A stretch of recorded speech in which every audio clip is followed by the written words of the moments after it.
बैले बीच झोल नीलाई दबालम, बैले बीच झोल नीलाई दबालम, बैले बीच झोल नीलाई दबालम, बैले बीच झोल नीलाई दबालम, बैले बीच झोल नीलाई दबालम, बैले बीच झोल नीलाई दबालम। बैल बेचई है त खेती कैसे होई है, बैल बेचई है त खेती कैसे होई है, खेती कैसे होई है धनिया खेती कैसे होई है, खेतवा बेच झोल नीलाई दबालम, खेतवा बेच झोल नीलाई दबालम,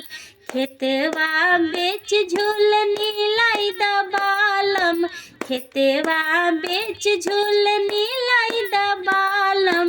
खेतवा बेच झोल नीलाई दबालम। खेतवा बेचई है त लइका कैसे खाई है, खेतवा बेचई है त लइका कैसे खाई है, लइका कैसे खाई है धनिया लइका कैसे खाई है, लइका बेच झोल नीलाई दबालम, लइका बेच झोल नीलाई दबालम, लइका बेच झोल नीलाई दबालम, लइका बेच झोल नीलाई दबालम, लइका बेच झोल नीलाई दबालम। लइका बेचई है त हम कैसे जियब, लइका बेचई है त हम कैसे जियब, हम कैसे जियब धनी हम कैसे जियब, तू बेचई द झोल नीलाई दबालम,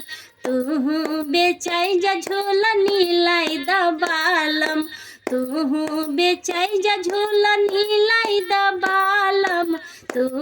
बेचई जा झोल नीलाई दबालम। खेतवा बेच झोल नीलाई दबालम, लइका बेच झोल नीलाई दबालम, तू बेचा जा झोल नीलाई दबालम, बैल